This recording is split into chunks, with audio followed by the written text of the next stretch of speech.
Shalom saudaraku yang dikasihi oleh Tuhan Yesus. Pada video pastoral pada kali ini saya ingin melanjutkan pembahasan tentang doa Bapa kami, di mana temanya yaitu janganlah membawa kami ke dalam pencobaan, tetapi lepaskanlah kami daripada yang jahat. Saya akan bacakan firman Tuhan dari Matius pasal yang ke-6 ayat 13. Demikianlah firman Tuhan. Dan janganlah membawa kami ke dalam pencobaan, tetapi lepaskanlah kami daripada yang jahat. Saudaraku, setelah kita berdoa agar diberikan pengampunan, diberikan makanan, maka sekarang kita masuk ke dalam kebutuhan dasar yang penting lainnya, yakni kita meminta supaya kita dilindungi. Janganlah membawa kami ke dalam pencobaan, tetapi lepaskanlah kami daripada yang jahat. Saudara, hidup kita adalah sebuah wilayah spiritual, di mana di tengah-tengah hidup kita ini ada banyak sekali bahaya, dan kita tidak berani untuk bersandar kepada kekuatan kita sendiri. Oleh karena itulah kita berdoa, Bapa, lindungilah kami, tolonglah kami, jauhkan kami dari pencobaan. Lalu apakah yang dimaksud dengan pencobaan di dalam kalimat doa Bapa kami ini? Saudaraku, kata pencobaan dalam doa Bapa kami ini itu bisa memiliki dua arti. Yang pertama, dalam arti sebuah pencobaan.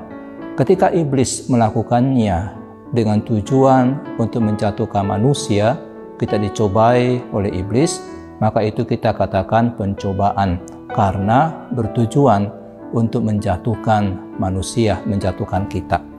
Makna yang kedua dari pencobaan adalah ujian.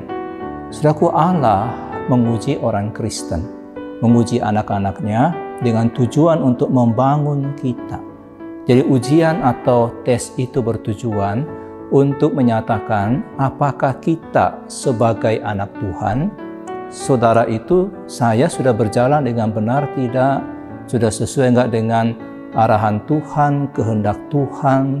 Dan apakah kita sudah semakin bertumbuh tidak di dalam kedewasaan kita? Misalnya dalam ujian SIM itu dirancang supaya saudara bisa menunjukkan bahwa saudara bisa melakukan segala sesuatu itu dengan benar. Ketika kita mengemudi, maka ini kita diuji di situ. Demikian juga ketika di dalam sekolah seorang anak diuji untuk mengetahui akan kemajuan dia, penguasaan dia akan materi. Nah, sama halnya ketika kita diuji juga, itu bertujuan untuk menguji akan kemajuan kita, menguji akan kedewasaan kita. Jadi tujuan daripada Allah menguji kita itu untuk membangun kita. Nah, ini arti yang kedua dari pencobaan. Yang pertama, bisa betul-betul artinya pencobaan untuk menjatuhkan kita dan dilakukan oleh kuasa jahat. Yang kedua, Allah mengizinkan itu untuk menguji kita. Saudaraku, kalau itu sebuah ujian yang baik untuk kita, lalu kenapa kita mesti meminta supaya dijauhkan dari ujian itu? Sudah ada beberapa alasan kenapa kita tetap meminta supaya dijauhkan dari pencobaan. Yang pertama, kapanpun Allah menguji kita untuk kebaikan kita, maka iblis pasti akan juga ada di sana. Iblis akan juga menggoda kita untuk apa? Untuk memanfaatkan kesempatan untuk menjatuhkan kita. 1 Petrus pasal yang ke-5 ayat 8 mengatakan, sadarlah dan berjaga-jagalah, lawanmu si iblis berjalan keliling sama seperti singa yang mengaum-ngaum untuk mencari orang yang dapat ditelannya. Saudaraku, Tuhan Yesus mengetahui dengan baik bagaimana ketika dia dicobai di padang gurun oleh setan, dan Tuhan Yesus bisa mengalahkan pencobaan itu. Jadi setan itu, kuasa jahat, nggak bisa kita anggap remeh. Hal yang kedua, kenapa ujian itu kita tetap meminta supaya kalau boleh ya Tuhan, pencobaan ini dijauhkan dari saya. Kenapa? Karena yang kedua, tekanan dalam masa ujian itu bisa begitu berat, sehingga tidak ada orang yang waras otaknya ingin masuk ke dalam sebuah ujian. Walaupun itu ujian buat kita, kita pasti akan takut ketika masuk ke ujian itu. Misal saudara penyakit kanker, itu merupakan sebuah ujian yang Tuhan izinkan, yang Tuhan berikan kepada seseorang untuk menguji akan iman dan kesetiaan orang itu, apakah dia bersandar kepada Tuhan atau tidak. Nah, pertanyaannya saudara, apakah ada orang yang mau masuk ke dalam ujian yang seperti itu? Ujian dari sudut pandang Tuhan dan pencobaan dari sudut pandang iblis. Saya kira ini bukan piknik, di mana kita bisa jalan-jalan dengan menyenangkan ke dalam ujian itu, jalan-jalan dengan menyenangkan ke dalam pencobaan itu. Itulah sebabnya saudara. Maka Tuhan Yesus berdoa seperti ini, "Ya Bapa, jauhkanlah cawan ini daripadaku. Tapi bukan seperti apa yang aku kehendaki, melainkan kehendak-Mu lah yang jadi." Jadi pencobaan sekali lagi bukan piknik. Ujian pun bukan piknik. Doa agar kita jangan dibawa ke dalam pencobaan ini banyak ditafsirkan supaya kita jangan dibawa ke dalam tes atau ujian yang berat. Hal yang ketiga saudara, kenapa kita berdoa seperti ini? Karena dalam ujian itu kita bisa jatuh saudara.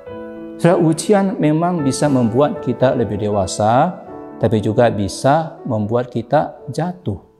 Jikalau mungkin, janganlah ada ujian. Kita tentu berharap seperti itu. Jangan ada ujian. Karena kita bisa jatuh di dalamnya. Saya tidak mau merisikokan diri dan mempermalukan Tuhan dengan kegagalan saya. Saudara, Paulus memperingatkan kita dalam 1 Korintus pasal 10 ayat 12. Sebab itu, siapa yang menyangka bahwa ia teguh berdiri, hendaklah ia berhati-hati supaya jangan ia jatuh. Saudaraku, untuk kebaikan demi pertumbuhan rohani kita tidaklah terhindar dari ujian. Kita enggak terhindar dari pencobaan. Tetapi melalui doa Bapa kami ini, kita bisa meminta supaya diselamatkan diri kita dan kita diberikan kekuatan. Kalau boleh Tuhan lewatkan pencobaan ini dari saya, dan kita bisa berdoa dan berjaga-jaga dalam menghadapi pencobaan itu. Nah, pada saat kita berdoa, Tuhan akan melindungi kita di hari pencobaan yang akan datang. Jadi saudaraku, kehidupan anak-anak Tuhan, kehidupan kita, mesti memang suatu waktu kita akan menghadapi pencobaan. Dan ketika kita menghadapi itu, kita akan dimampukan untuk menghadapinya. Kita tidak boleh tidak realistis terhadap pencobaan. Kita mesti realistis. Tapi jangan juga terlalu membabi buta ketika pencobaan itu datang. Janganlah ragukan kuasa Tuhan untuk melepaskan kita dari segala yang jahat. Karena apa? Dialah yang berkuasa menjaga supaya kita jangan tersandung, untuk membawa kita dengan tak bernoda di hadapan kemuliaannya. Saudaraku, ada sebuah nasihat yang perlu kita ingat. Pada waktu saudara menghadapi sebuah situasi dan tidak mengetahui apakah situasi itu berbahaya atau tidak atas kerohanian saudara, maka berdoalah seperti ini. Tuhan, janganlah membawa kami ke dalam pencobaan. Tetapi ketika saudara sudah masuk ke dalam pencobaan itu, maka berdoalah seperti ini. Lepaskan kami daripada yang jahat. Dan saudara akan tetap setia kepada Tuhan. Amin.